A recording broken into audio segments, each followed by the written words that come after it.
Arramoo nyaata pirootinii ajaa'ibaa of keessaa qabu ijaarsa qaama keenyaaf hedduu miidhagaa ta'e akkasii qabadhee dhufe jechuudha. Akkuma argitanii wantootuma madaamiin mana keessaa qabdu daqiiqaa 2-3 gidduutti tolfachuu dandeenyudha. Haga dhumaa daawwachuun irraa fayyadamaa isinii jechuu barbaada. Qashtiiwwan koo nyaata baay'ee miidhagaadha wallaahi waan jedhee isinitti immoo hin qabu qabsoon daallee ittuma jira jechuudha.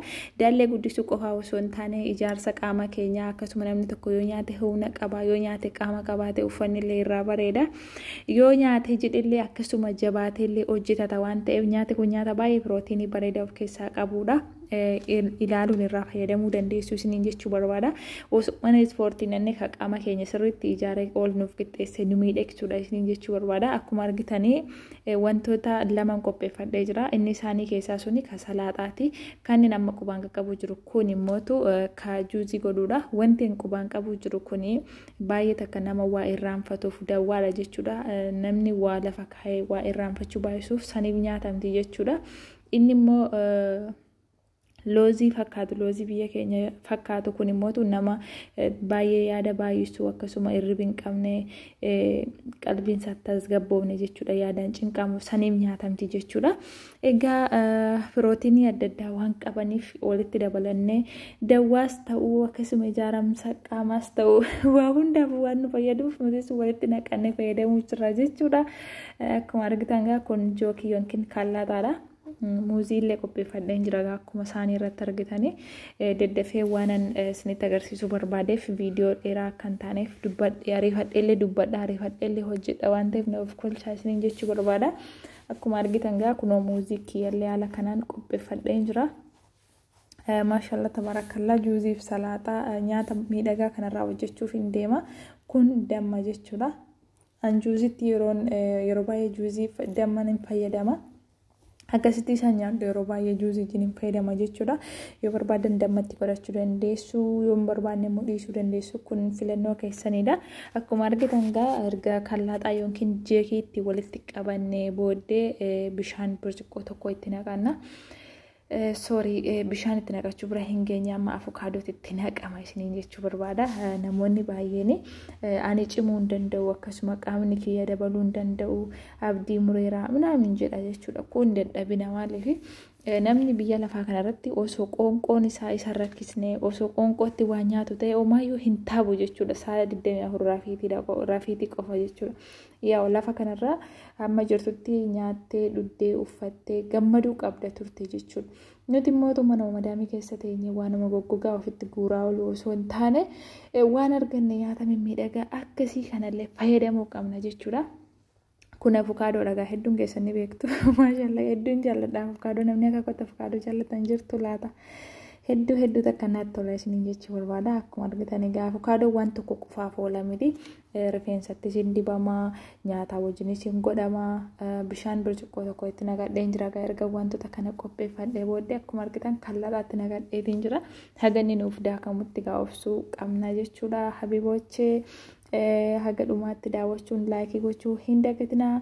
Amma immoo salaaxaa keenya hojjenna jechuudha. Warri yeroo jalqabaaf mana kiyya dhuftan immoo mana misoorootti makamaa yookiin sabiskiraabii gochuun maatii taasisanii jechuu barbaanna. Wantoota gaaffii isinitti ta'e hunda na gaafachuu dandeessu waan dandeessiniif hin deebisa ammas viidiyoo isiniif hin hojjedha. Akkuma argitan gaa salaaxaa wantoota salaaxaa ta'u hundi keessanuu ni beektu waan ta'eef kana sana isinitti immoo yoo baadhallee kun kaasiidha akkasuma kiyyaaraa jechuudha. Obsaan ilaaluu hin dagatinaa isiniin jechuu barbaada. Wallaahi billaahi wantan qopheessuu jiru kana nama tokko qopheessaa jiru jechuudha. Ana ofii kiyya misoo hin qopheessuu jira jechuudha.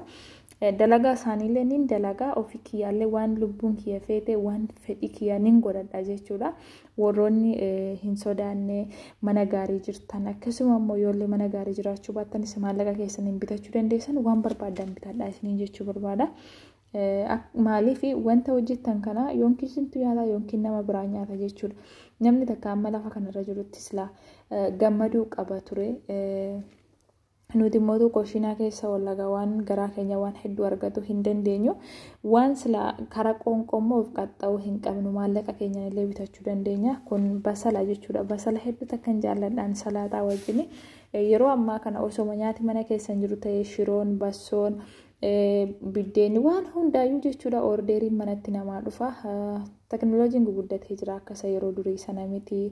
Salaaxaa barbaadanii avukaadoo waan barbaadan ajajachuu dandeessu. Kanaaf egaa hin jiru maaliin godhadhaa minaamin hin jedhina kun hin qaaqudha jechuudha. Egaa salaaxaan keenya akkuma itti fufeetti jira waan ta'eef hojiin salaaxaa keenya juuzii keenya xumurree jira waan ta'eef dhumarra gaa isiniif dhiyaachuunsaa waan hin oolleef isas inni ilaalla jechuudha. Habiibochee dhumaatti daawwadhaa irraa fayyadamaa nama jaallattaniif immoo dirqama shir gochuu hin dagatinaadha. Namoonni tokko tokko waanuma mana keessa jiru yoo hojjetate nyaachuuf yeroo hin qabu jechuudha. Baay'ee takka of dagataa baay'ee takka of gataa yeroo of hin kennu wantootuma faayidaa hin qabnetti ituu ija babaasu dhiigiyyuu irraa bakka ofiisaatii bilbilumti kun dhiiga nama gubdi jechuudha. Yeroo baay'ee cal'istanii bilbila qabdanii teessanii waan nyaattanii waan godhattanii ofii yaadattan taanaan innumtuu dhukkuba isiniif fida jechuun barbaada. Yaa'u kanaaf viidiyoo yeroo darbe akkasuma wantoota sheeppii miidhagsan jedhee hojjedhe irratti hedduu namaa of nu yaadachiiftee galatoomii kanaan jettanis jirtu jechuudha.